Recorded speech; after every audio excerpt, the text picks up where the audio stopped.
உங்கள் வீடு தேடி வரும் அரசு. உங்களுடன் ஸ்டாலின்.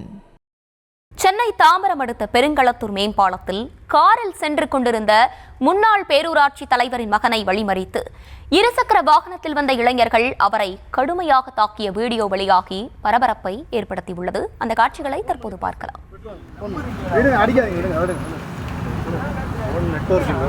போன் நெட்வொர்க் எப்படி இல்லாம இப்ப போன் தானே பண்ணுண்ணா. போன் பண்ண யாருக்கு பண்ண சொல்லு. யாருக்கு நீ வந்த என்ன பண்ண வந்த சொல்லு. ஏய்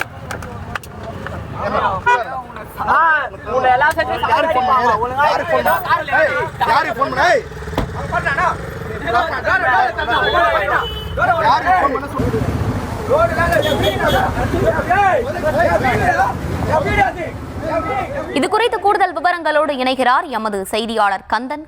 வணக்கம், விவரங்களை வழங்கலாம். வணக்கம். பெருங்களத்தூர் மேம்பாலம் மீது காரில் சென்று கொண்டிருந்த அந்த பீர்க்கங்காரனை பேரூர் மன்ற முன்னாள் தலைவரின் மகனை கொடூரமாக தாக்கும் அந்த இளைஞர்களின் காட்சிகள் தற்போது வெளியாகியுள்ளது. பெருங்களத்தூர் பகுதியிலிருந்து தாம்பரம் நோக்கி வாகனங்கள் வழக்கம் போல சென்று கொண்டிருந்தது. அப்போது வெள்ளை நிற கார் ஒன்று பெருங்களத்தூர் மேம்பாலம் சென்று கொண்டிருந்த போது இருசக்கரத்தில் வாங்கின இளைஞர்கள் சிலர் அந்த காரை வழிமறித்து இருசக்கர வாகனத்தில் இறங்கி அந்த கார் ஓட்ட நபரிடம் கடும் வாக்குவாதத்தில் ஈடுபட்டனர்.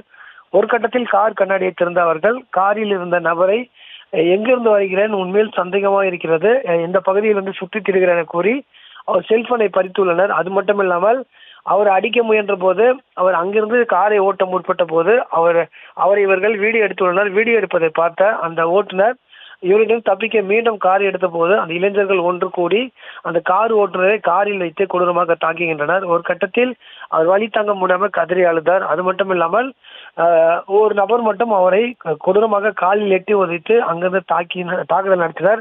இதை பார்த்த வாகன ஓட்டிகள் அதிர்ச்சி அடைந்து அந்த தாக்குதல் அந்த இளைஞர்களை தடுத்து நிறுத்தினர். முதற்கட்ட விசாரணை செய்த போது அவர் அதிமுக பிரமுகரோட மகன் என்பது தெரிய வந்தது. பீர்க்கங்காரையின் பேராட்சி மன்ற தலைவர் வளையாபதி என்பவரின் மகன் தெரிய வந்தது.